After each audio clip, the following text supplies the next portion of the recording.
ಮುಂಚೆ ಪುಣೆ ಟಾಟಾ ಮೋಟರ್ಸ್ ಅಲ್ಲಿ as A quality engineer ಆಗಿ ನಾನು ವರ್ಕ್ ಮಾಡ್ತಾ ಇದ್ದೆ.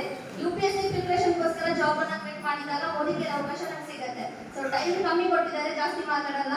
ಸೊ ನೀವೆಲ್ಲೋ ಇಲ್ಲೇನೋ ಎಷ್ಟು ಜನ ಹೊಸದಾಗಿ ಬಂದ್ಕೊಂಡಿದ್ದೀರಾ. ಇದೇ ರೀತಿ 4.5 ವರ್ಷಗಳ ಹಿಂದೆ ನಾನು ಕೂಡ ಒಂದು ಬೂಟ್ ಕ್ಯಾಂಪ್ ಅಟೆಂಡ್ ಆಗಿದ್ದೆ.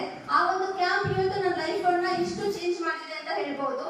ಸೊ ಇಷ್ಟೇ ಮಾಡಿರುವಂತದ್ದು ಅಪ್ಲೈನ್ ಲೀಡರ್ಸ್ ಗಳನ್ನ ನಂಬಿದ್ದು, ಅವಕಾಶವನ್ನ ನಂಬಿದ್ದು. ಸೊ ಏನೇ ಡಿಸ್ಟ್ರಾಕ್ಷನ್ ಬಂದ್ರು ಕೂಡ ಸೀರಿಯಸ್ ಆಗಿ ಬಿಸ್ನೆಸ್ ಅಲ್ಲಿ ನಿಂತ್ಕೊಂಡಿದ್ದು ಅಂಡ್ ಕಂಟಿನ್ಯೂ ಆಗಿ ಎಜುಕೇಶನ್ ಗೆ ಪ್ರಿಯಾರಿಟಿ ಕೊಟ್ಟದಕ್ಕೋಸ್ಕರ ಇವತ್ತು ಲೈಫ್ ಇಷ್ಟು ಚೇಂಜ್ ಆಗಿದೆ ಅಂತ ಹೇಳ್ಬೋದು. ಇಲ್ಲೆಲ್ಲರಿಗೂ ಕೂಡ ಅಷ್ಟೇ ಹೇಳುವಂತದ್ದು, ನಿರಂತರವಾಗಿ ಎಜುಕೇಶನ್ ಗೆ ಪ್ರಿಯಾರಿಟಿ ಕೊಡಿ. ಸೊ ಮುಖ್ಯವಾಗಿ ನಾನು ಇವತ್ತು ಕೂಡ ಅನ್ಕೊಂಡಿರ್ಲಿಲ್ಲ ಲೈಫ್ ಅಲ್ಲಿ ಇಂಥ ಲೈಫ್ ಅಲ್ಲಿ ಲೀಡ್ ಮಾಡ್ತೇನೆ ಅಂತ. ಸೊ ಮೋದಿಗೆ ಬಂದು ಕನ್ಸನ್ನು ಅಂದ್ರೆ ಏನು ಅನ್ನುವಂಥದ್ದು ಅರ್ಥ ಆಗಿದೆ ನನಗೆ ಅಂಡ್ ನನ್ನ ಲೈಫ್ ಕಂಪ್ಲೀಟ್ ಚೇಂಜ್ ಆಗಿದೆ.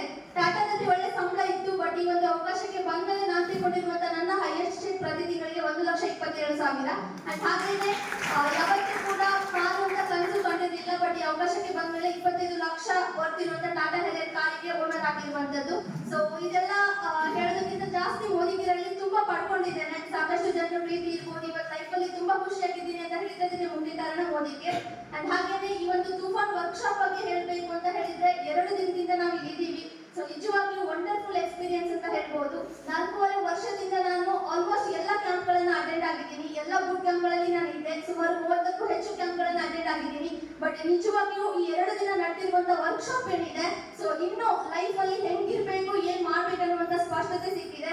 ಸೊ ತುಂಬಾ ಖುಷಿ ಆಗುತ್ತೆ, ತುಂಬಾ ಖುಷಿಯಾಗಿದ್ದೇನೆ ಮೋದಿಗೆರಲ್ಲಿ. ಅವಕಾಶ ತುಂಬಾ ಚೆನ್ನಾಗಿದೆ. ನೀವು ಕೂಡ ಸೊ ಅವಕಾಶವನ್ನ ಸೀರಿಯಸ್ ಆಗಿ ಬಳಸ್ಕೊಳ್ಳಿ ಅಂತ ಹೇಳ್ತೇನೆ. ಹಾಗೇನೆ ಶ್ರೀಲಂಕಾ ಟ್ರಿಪ್ಗೆ ನಾನಂತೂ ಕ್ವಾಲಿಫೈ ಆಗ್ತೇನೆ ಖಂಡಿತ. ನನ್ನ ಟೀಮಿಂದ 25 ಜನರನ್ನ ಟಾರ್ಗೆಟ್ ಇಟ್ಕೊಂಡು ಕ್ವಾಲಿಫೈ ಮಾಡಬೇಕು ಅಂತ ವರ್ಕ್ ಮಾಡ್ತೇನೆ. ಖಂಡಿತ ಮಾಡೇ ಮಾಡ್ತೇನೆ ಅಂತ ಹೇಳ್ತೇನೆ. ಸೊ ಅವಕಾಶಕ್ಕಾಗಿ ಥ್ಯಾಂಕ್ ಯು.